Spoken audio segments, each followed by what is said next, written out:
Welcome to BL Stories, where romance, drama, and unforgettable boys' love come to life.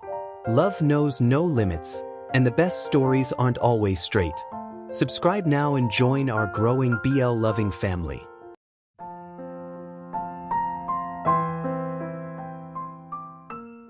Alex's POV. By the time I finally made it home and slipped into my own bed, I was surprised by how much energy I still had. Granted, Christian and I had spent most of the day napping, but I thought exhaustion would have caught up to me again by now. The glowing red numbers on my alarm clock told me it was nearing 1 in the morning. I'd been under the covers for almost an hour, yet sleep remained stubbornly out of reach. My quiet thoughts were interrupted by the buzzing of my phone on the nightstand. Christian. Even after months of knowing him, seeing his name light up my screen never failed to quicken my heartbeat. I answered with a smile in my voice. "Hey there." "Hi," he replied, his voice raspy. I couldn't tell if he had been sleeping or simply worn out from the long day. We talked briefly about the evening. Joan had filled me in on her own adventures earlier, squealing about how she and Brad had finally shared a kiss. Their story reminded me of Christian and me, moments of chemistry constantly interrupted by the outside world. "I was just checking to make sure you got home safe," Christian said. His thoughtfulness made me grin. "I did. Thank you. Dinner was wonderful, by the way. You'll have to tell Nathaniel thank you again for me. You could always come here and tell him yourself," he teased. I rolled my eyes even though he couldn't see it. "It's almost 1 in the morning, Christian." "The night is still young," he countered smoothly. I laughed softly. "Do you still expect me to show up for work tomorrow?" There was a pause, followed by a reluctant sigh. "I suppose so. But don't come in too early. Around 9 should be fine." The launch went well, and from Brad's reports, manufacturing is on track. Work talks quickly dimmed what little energy I had left. "Sounds like a plan," I said, stifling another sigh. "I'll try to steal a moment with you tomorrow between meetings," he added warmly. "For now, get some rest. Sleep well. I'll see you in the morning." Those last words made my chest flutter. Reluctantly, I whispered, "Good night, handsome," before hanging up. The next morning, dragging myself out of bed felt like an uphill battle. Somehow, I'd managed to sleep past 9:30. My phone rang again, this time, Joan. "Hey gorgeous, not to alarm you, but everyone else is already here. Are you taking the day off?" she teased. I nearly dropped my toothbrush as I juggled getting ready. "Please." Christian would never willingly give me a day off, especially on a Monday. I overslept, but I'll be there within half an hour. Joan chuckled at my chaos. "You might be in luck. Word is Christian's been in a meeting all morning. I've got to grab some calls, but hurry, I'll cover for you." I raced through my routine with record speed. The office buzzed with activity when I finally arrived. Joan and Derek were both on tense calls, trying their best to keep their patience intact. "Listen, ma'am," Derek said with exaggerated calm. "It says, 'coming soon,' because it is coming soon. There are no pre-orders yet. If you'd read the description, you'd know that." When our eyes met, he mouthed silently, "You've got to be kidding me." I had to stifle a laugh. Joan's call wasn't going much better. "Sir, this is the 4th time you've cut me off with incorrect assumptions. If you don't actually want assistance, just say so." When she glanced at me, she mouthed, "If you want my job, just say that." That made me laugh outright. I gave them both a thumbs up for their restraint and continued upstairs. The 5th floor felt calmer than last Saturday's chaos. As I passed Christian's office, I noticed his blinds were open. 2 unfamiliar figures sat across from him. The first was a broad, silver-haired man with sharp features and a calm, powerful presence. The second, a striking woman with blonde hair, bold eyeliner, and an arm full of tattoos, radiated an air of quiet strength. They didn't look like typical business partners. I couldn't help but wonder who they were and what exactly they wanted with Christian. Christian's POV. "Mr. Ivanov?" Christy, one of the front desk clerks, spoke quickly as soon as I picked up the phone. "What is it?" I asked, barely alert. I hadn't slept much, and exhaustion was hitting hard this morning. "There are 2 visitors here to see you. I don't see anything scheduled on the calendar, and I know you don't usually accept unscheduled meetings." "Send them up," I interrupted before ending the call. The truth was, I already knew who they were. My father had warned me. Slav's late-night, half-slurred words echoed in my head. "Keep this contained until I find a solution." That was my plan, at least for now. The office door opened, and the first man stepped inside. Even with age softening his face, there was no mistaking him. "Yaakov," I greeted with a smile, offering my hand. The towering man ignored the handshake and pulled me into a crushing hug. My ribs felt like they might snap under the weight of his arms. His presence was overwhelming, but his scent, fresh pine, was strangely grounding. "Christian, my boy." "No, man now." Yaakov's booming voice filled the room. His massive hands gripped the back of my neck as he studied me. For a moment, I was certain my feet had left the ground. "Yaakov," I managed, coughing lightly when he finally let go. "It's wonderful to see you again." I blinked through the blur left by his backslaps and turned toward the second visitor entering the office. A woman. Her presence hit me with the same force as her father's, but in an entirely different way. She was striking, tall, lean, with sharp eyes that seemed to take in everything at once. A sleeve of tattoos peeked out as she slipped off her jacket, contrasting with her delicate frame. The dramatic eyeliner only emphasized the intensity in her gaze. And just like Yaakov, she was unforgettable. "I hope this wasn't too short notice," Yaakov said as we all took our seats. "Now that my daughter and I have arrived in the States, I thought we should get this moving." Roslana. Her name was as beautiful as the woman herself. Yet when Yaakov spoke it, she flinched almost imperceptibly. She met my eyes for only a moment before looking away, her attention drifting around the room until it landed on my neglected bookshelf. She rose quietly, pulled down a law book Brad had insisted I display, and began flipping through its pages with surprising interest. "Meanwhile," Yaakov pressed on, "I would like the two of you to spend time together. Get to know one another. I've arranged a few appointments for the ceremony, but most of the decisions will be yours to make."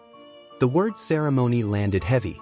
On instinct, I wanted to refuse, to end this conversation and walk them both out. But Slav's warning replayed in my mind. I had to stall. "I wasn't aware of the promise my father made," I said carefully. "But I look forward to getting to know Roslana. My assistant will be briefed on the appointments." Even as the words left my mouth, I dreaded the thought of Alex, my assistant and my boyfriend, seeing every one of those appointments land on my schedule. There was no way to hide something as big as a wedding. "That's what I like to hear," Yaakov said, rising suddenly. "I'll visit your father now. The two of you should talk." He reached for my hand again, but instead of shaking it, pulled me into another crushing embrace. My head collided with his chest, the edge of my desk pressing sharply into my side. Only when he finally released me did I manage a breath. "I'll see you both soon," he said cheerfully before leaving the room, shutting the door behind him. Now it was just Roslana and me. She hadn't looked at me once since opening that book. The silence was thick, almost heavy, until her voice finally broke through. "My father seems quite serious about this," she said, her accent even stronger than Yaakov's. "It appears so," I replied, oddly comforted that she didn't sound thrilled either. She turned a page, then asked without warning, "Are you looking for a wife?" The bluntness of the question caught me off guard. "No," I admitted after a pause. "I'm not." At last, her eyes lifted from the book and locked on mine. Her gaze was sharp, unflinching. "I am," she said simply. For a moment, I could only stare back, startled and confused. "Oh," I managed. But as her words settled in, their meaning became clearer. My second "oh" carried a very different weight. Alex's POV. I was buried so deep in paperwork that I didn't even notice my phone buzzing. By the time I found it under the stack of files I'd tossed across my desk, the ringing had stopped. Christian's name flashed on the missed call screen. Before I could redial, my desk phone lit up, his work extension. "Hey," I answered, startled by the sudden distraction. With Christian, it was always hard to tell if something was urgent or simply impatience. The building could have been on fire, or he could have just been hungry. His tone never changed. "Where are you?" he asked. His voice sounded distracted, like he was splitting his focus between me and something else. I blinked at the phone in confusion. "I'm in my office. Where else would I be? You're calling me on my desk line." "Right, of course." He paused, his voice lowering. "Would you mind coming here for a moment? I'd like to speak with you about something." That tone made my hands still over the papers. This wasn't about food or some trivial detail. This was serious. "Sure. Let me tidy up and I'll come over." By the time I reached his office, I noticed his blinds were drawn and his door left slightly ajar. Out of habit, I knocked. "Come in," came his reply, strained but not unkind. When his eyes met mine, his expression softened instantly. The furrow in his brows eased, and a small smile curved his lips. "I'm sorry, love. I didn't realize it was you." The way he looked at me made my chest tighten. Somehow, even after seeing him earlier this morning, he seemed even more put together now. His crisp white shirt and navy tie looked effortlessly perfect, until he loosened the tie in a way that made my thoughts scatter. It's okay," I stammered, feeling my breath catch as he closed the space between us. Then, with deliberate calm, Christian reached past me to shut the door. The soft click of the lock echoed louder in my ears than it should have. His nearness was overwhelming. His cologne, his steady presence, and for a heartbeat, I forgot how to breathe. The next moment, his lips pressed against mine, sudden and sure. The world seemed to fall away as I kissed him back with equal urgency, a rush of longing flooding through me. It felt like it had been forever since we'd stolen a moment like this. When he finally pulled back, my voice barely worked. "See, Christian." He didn't answer right away. His expression was unreadable, caught between desire and something heavier. Slowly, almost reluctantly, he guided me to one of the guest chairs. I sat, still trying to steady myself, while he leaned against the edge of his desk. His posture was casual, but his eyes betrayed him. "Do you remember the two people you saw in my office this morning?" he asked, his voice low. I swallowed hard. "Yes. The older man and the younger woman." "That man's name is Yaakov," Christian explained. "He's an old friend of my father's. They served together years ago. The woman with him, Roslana, is his daughter." He hesitated, taking one breath, then another. His silence stretched long enough to make me uneasy. Finally, he spoke again, carefully choosing his words. "My father may have made a promise to Yaakov. A drunken promise, but one he takes seriously.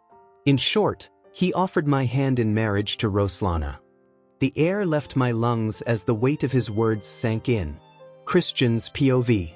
I watched Alex closely as my words sank in. At first, confusion flickered across his face. I couldn't blame him. When I first heard it, I thought Slav must have been joking. If it hadn't been for the wine, the sweatpants, and the look of complete defeat on his face, I never would have believed him. Alex's mouth opened as if to speak, then shut again. He tried once more, then stopped. On the third attempt, actual words formed. "I'm not, he cleared his throat, stalling for time. "I'm not entirely sure how to respond to that. Clearly, this wasn't your doing, so I'm not upset, it's just," he trailed off, letting out a heavy sigh. Then his eyes lifted to mine. "Where does this leave us? Do you plan on marrying her?" "Oh, absolutely not," I said quickly. "She seems kind, but I already have my endgame." Color rushed to Alex's cheeks at my words. I meant every one of them. Leaving him for anyone else would be unthinkable. He was it for me. If I had to remind him of that every day, I would. Roslana and I spoke. "For now, we'll go along with the arrangements until Slav works this out. I wanted to tell you because you'll see the wedding plans show up on my schedule, and you may even be asked to attend. If you'd rather not be involved, I completely I'll do it." Alex's response was immediate, almost surprising even to him. "I mean, I'll help." That made me smile. I stepped closer, resting my hands on the armrests of his chair, leaning just enough to close the distance. His gaze flicked up to meet mine, steady and certain. "I like that you want to be involved," I said, my voice softer now. "It's not the way I'd want things to happen, but it means we'll have more time together." Alex's hand came up to my cheek, his touch cool against my skin. I leaned into it instinctively. So far we've faced my mother's struggles, Vadic's threats, and the constant chaos of this job, he said quietly. What's one more challenge? We'll get through this too, together. Together. The word echoed in my chest. Though I wanted nothing more than to keep him close, Alex insisted work wasn't the place for distractions. I still pulled him into one last embrace before he slipped out of my office. When he left, the room felt heavier without him in it. I hated how much I missed him the moment he was gone. This attachment, this need for him, was growing stronger every day.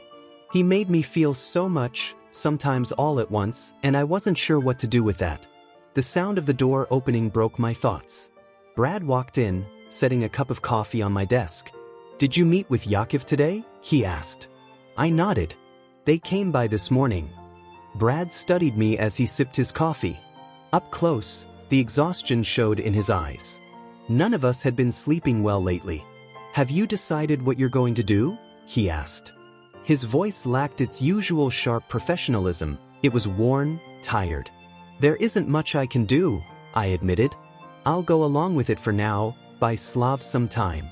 Brad nodded slowly, but his brows lifted when I added, the part that surprised me most is, Roslana is gay. Brad nearly choked on his coffee. I'm sorry, she's what? Or a lesbian, more accurately, I clarified. I don't think Yaakov knows. And even if he does, I doubt he accepts it. He doesn't exactly give off an open-minded vibe. Brad let out a dry laugh. That's quite the twist. I wonder how he'll take it when he finds out you're not only gay, but already in a relationship. I shot him a look. That man could kill me with a glare. Let's hope Slav sorts this out before he ever finds out. Brad leaned back with a sigh. There is one surefire way out of this, you know. You could always just marry Alex. I nearly choked on my own coffee this time. Brad smirked. Would it really be all that bad? I couldn't answer right away. The question lingered in my mind, heavy and unsettling. Would it really be all that bad? Alex's POV. The rest of the day felt uneventful compared to my earlier conversation with Christian. When I finally slipped away to the bathroom before clocking out, I wasn't there for the stalls. Instead, I stood at one of the long mirrors above the sinks. One looks at myself made me groan. My hair was a complete disaster. Had I really been running my fingers through it that much all day? I let cold water from the faucet run across my palms before splashing it against my face, hoping it would wake me up or at least smooth the weariness from my expression. It didn't. I still looked like I'd been run over by a truck. Grabbing a paper towel, I patted my face dry, then tried to force a smile at my reflection. The result was more unsettling than reassuring. Alex. This isn't the end of the world, I told myself. But I knew thoughts that started that way rarely ended well. Christian had said he didn't plan on marrying Roslana. He trusted Slav to fix this. Still, I couldn't help replaying his words about how his father had drunkenly given his hand in marriage. With Christian, it seemed like every day brought something new to wrestle with. I sighed and grabbed another paper towel, just for the comfort of the rough texture against my skin. All I need to do is download the schedule Yaakov's assistant sent over and add it into mine. It's not complicated. Easier said than done. Later that evening, I finally opened the email while curled up in bed. Christian was working late, and although Joan and Derek had invited me out for drinks, I wasn't ready to slip back into old habits. Instead, I made tea, turned on reruns of The Wire, and tried to distract myself. But distraction only lasted so long. Balancing my laptop against my knees, I pulled up the PDF. My eyes widened almost immediately. Yaakov wasn't just planning this wedding, he was determined to make it happen within weeks. Somehow, he'd secured reservations with some of the most exclusive businesses in the state. Even Tart of Hearts, the famous high-end bakery, was on the list. How did this man pull that off? The first appointment was already set for this Friday. Christian and Roslana were to meet with an artist for the venue. I transferred the details into my calendar, all the while imagining how frustrated Christian would be once he realized how much time this schedule demanded. Some appointments were even stranger. A florist meeting scheduled for 8:45 p.m.? Who picked flowers at night? But the more I thought about it, the more I realized these weren't odd choices, they were the only available time slots. Yaakov clearly didn't care about anyone else's schedules. Then I saw it. Next week already included the wedding dress appointment. My stomach twisted at the word on the page. I didn't even want to know the details. Searching them up would only make me spiral further. I shut my laptop and leaned back, my stuffed bear, Mr. Whiskers, watching me silently from the nightstand. His expression seemed to echo the disappointment I was trying so hard to bury. I told myself not to let it get to me. But feelings never listen to logic. Scrolling further through the timeline later, I noticed the chosen venue, the gardens. I froze. That place was nearly impossible to book, with reservations made years in advance. The main hall was breathtaking, an all-glass space that opened to the sky, like holding a wedding inside a starry night. I'd been there once with Derek for dinner. He had somehow convinced the staff to seat us at one of the most romantic tables in the house, pretending we were married. I'd been embarrassed, but the food had been so good I couldn't even stay mad at him. Now, here it was. Roslana and Christian's names tied to it. I hated how flawless the choice was. I hated how easily Yaakov made the impossible happen. And more than anything, I hated how powerless it made me feel. Alex's POV. I searched everything online anyway. I had told myself to leave it alone for the night, and for good reason. But of course, I couldn't resist. All it did was make me more restless. Everything looked stunning, even the florist shop that stayed open late. Apparently, they were known for weaving tiny lights into their arrangements so the flowers glowed. Suddenly, the 8 p.m. appointment made a lot more sense. The only thing keeping me grounded was Christian's reminder that he wasn't actually planning on going through with this wedding. But knowing that didn't erase the fact that the woman he was supposedly refusing looked the way she did. That did little to calm me down. I caught myself thinking about her when I should have been working. Not my proudest moment. I wanted an excuse to see Christian, but both of us were too busy. Still, my thoughts wandered to him constantly, and it made the week feel both endless and rushed. Tomorrow was Friday, the day of the first appointment, meeting the artist for the venue. I couldn't tell if Yaakov had chosen that modern location, or if it was Roslana. Either way, curiosity was starting to gnaw at me. I pushed through the rest of the day, trying to stay productive. But if I was being honest, the thought of seeing Christian after work was the only motivation I really had left. Christian's POV. Now that the Mavericks deal is in, we should start reviewing other offers. Plenty have come in since the launch, Brad said, setting yet another manila folder on my desk. The pile of folders was already so high it looked like it could collapse at any moment. I'd stopped paying attention after the third one. My eyes kept drifting to the clock behind him, counting down the minutes until I could see Alex again. Just the two of us. Tonight, I had agreed to come over to his apartment. If he ever doubted my love, I'd remind him of this sacrifice. Some men preferred butlers and fine dining. Alex preferred tea, clutter, and quiet evenings. And me? Are you even listening to me? Brad asked, sounding more like a teacher scolding a distracted student than a business partner. Something about new deals, right? I offered weakly. The look he gave me could have frozen water. Why do I feel like I'm babysitting you some days? He muttered. I smirked. Only some days? Brad sighed. Every day this company keeps going is a miracle. But you need to stay focused. I know this wedding situation threw you off, but that doesn't mean Ivanov Corp can just stop running. I shifted uncomfortably. He wasn't wrong. To put it simply, no business means no money. No money means no company. No company means you doing your own laundry. Are you ready for that?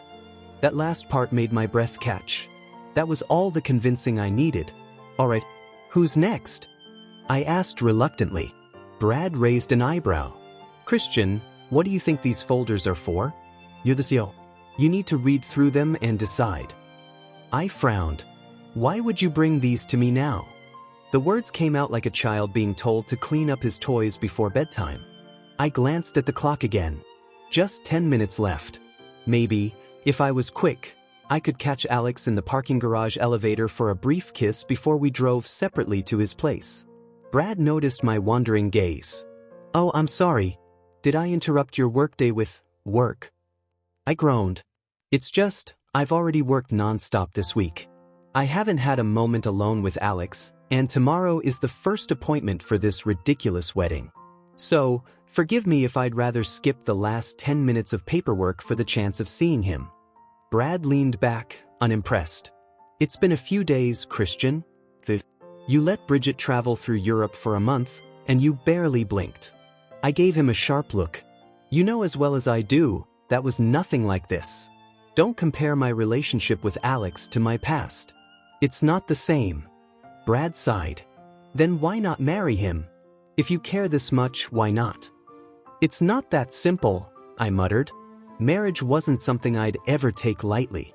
I didn't even know what Alex's views on it were. The last thing I wanted was to pressure him or misread what it would mean to him. Brad shook his head. "That's why people talk, Christian.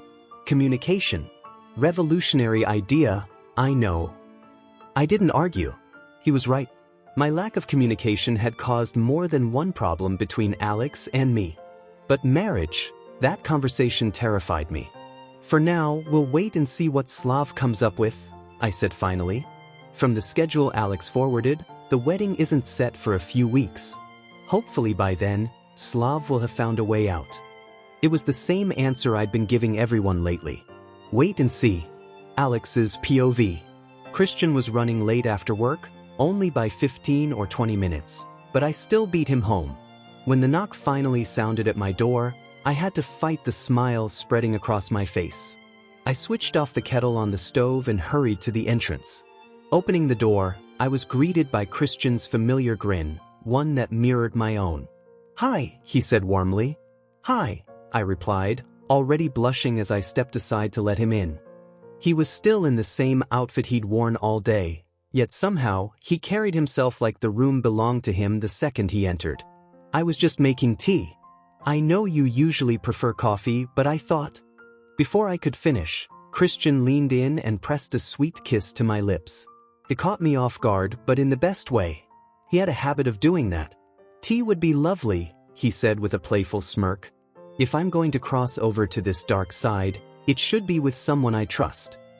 He moved to his usual spot on the futon, the one farthest from the bookshelf, angled toward the kitchen. It wasn't exactly a comfortable seat, but Christian always made it seem like it was. The truth was, he didn't quite fit into my tiny apartment. His presence was almost too big for it. But the fact that he kept coming back, that he was willing to make himself at home in a space so much smaller than what he was used to, meant more to me than I could put into words. I still hadn't worked up the courage to explain certain things, like the fact that I found comfort in falling asleep beside Mr. Whiskers, my childhood teddy bear. Maybe one day. For now, it was enough just having Christian here. "I wasn't sure if you were hungry," I said as I pulled mugs from the cabinet. "No worries, I'm not too hungry right now," he replied, slipping off his jacket and folding it neatly over the arm of a chair. He always treated my space with respect. Somehow, it even felt cleaner after he left. I set mango passion tea bags in the mugs and poured the steaming water. The sweet aroma filled the room as I carried them to the coffee table. "Careful," I warned as I set his cup down. He wasted no time, blowing gently across the surface before taking a cautious sip. His first expression made me nervous, but then he nodded. "It's surprisingly not bad. Not coffee, but pleasantly sweet." Pleasantly sweet. I decided I'd take that as a win. "Thank you for giving it a try," I said softly. Christian's eyes lifted from his cup to meet mine. "I like that, trying new things with you. You make it easier somehow. Less scary." He took another sip before adding, "I probably would have gone years dismissing tea because the only one I'd ever tried was Earl Grey." I nearly winced at the mention, though not because of him. Earl Grey had always struck me as one of the dullest teas out there. Still, the fact that he was willing to try something new for me made my chest flutter. "I like that you feel comfortable with me," I admitted, though my voice came out quieter than I'd intended. He leaned back slightly, setting his cup down.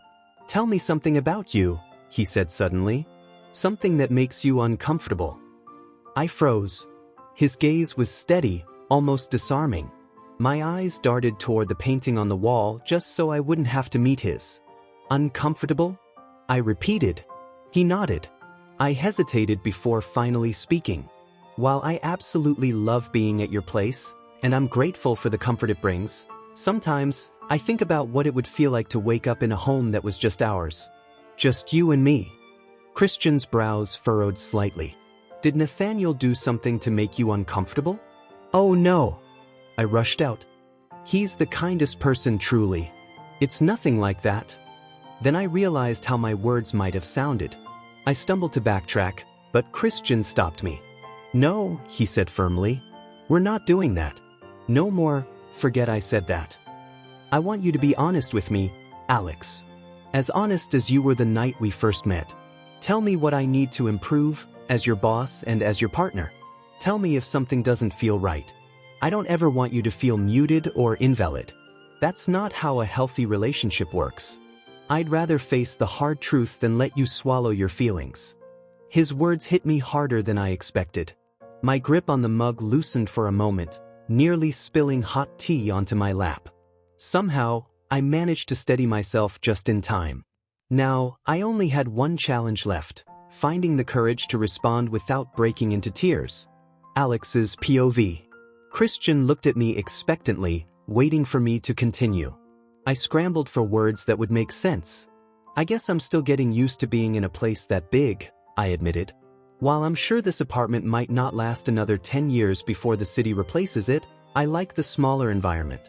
It feels more personal, more intimate. I like being in a space where I don't have to yell down a hallway just to reach you. Christian listened quietly, something he'd been getting better at lately. When I finally let out a shaky sigh, he gave a small nod. I'm sorry, he said. I haven't been very considerate about how my lifestyle affects you. You've handled everything so well, Alex. Of course I wouldn't mind finding a middle ground. He smiled then, and my heart nearly jumped out of my chest. I had to set my mug down before I dropped it. I'll spend every second here in this apartment if that's what makes you happiest, he added. That's not necessary, I mumbled, my eyes on the floor. Maybe we could just split the time? I'd like that, Christian agreed. Then his gaze sharpened. What else? I blinked at him, realizing he was asking me to name something else that bothered me. Before I could think better of it, the words slipped out. This wedding. Christian's easy smile disappeared, replaced by something apologetic. For a moment I regretted saying anything, but he'd been right. I needed to start being more honest with him. I know, he said softly. I'm sorry, Alex. I promise it's just a few more weeks of chaos, then we can put it all behind us. He reached forward, his hands resting gently on my thighs, pulling me closer. Suddenly, it was impossible to look anywhere but at him. I know, I whispered. It's just, did she have to be that pretty? It came out sounding more like a whine than I intended. Christian gave a small smile. I only have eyes for you, boys. She'll make someone very lucky one day, but not me. Someone? You mean the girl? I asked, narrowing my eyes. Of course. I told you she was gay, right? I blinked. No, Christian. You definitely did not mention that. His eyes widened as realization dawned on him. He scrubbed a hand across his face with a sigh. You're right. I must have told Brad instead. Honestly, I was too distracted by how good you looked in my office that day. I'm sorry, Alex. That was a major detail to leave out. I couldn't decide if I wanted to cheer or scold him. My emotions spun in every direction. Finally, I took a deep breath. It's fine. We're happy. Don't let his forgetfulness ruin the fact that Roslana being gay changes everything. That would have been very helpful to know earlier, I told him, crossing my arms. But when I saw the regret in his expression, I softened. Still, it makes me feel a little better about all this. His lips curved into a small smile, but my thoughts kept racing. I'm guessing Yaakov doesn't know? I asked cautiously. Or maybe he does, and he's just forcing her into this marriage anyway. Christian shook his head. I don't think he does. And honestly, even if he did, I doubt it would stop him. From what I know, he's very traditional. He might have pushed her into marriage even sooner if he knew. She won't have that freedom until he's gone. The thought chilled me. To restrict someone from loving who they loved felt unbearably cruel. Without ever meeting Roslana, I already felt sympathy for her. She and Christian were both being treated like bargaining chips, shuffled around because of promises made long ago. Do you think there's more to it? I asked. Like, did Slav agree to something else?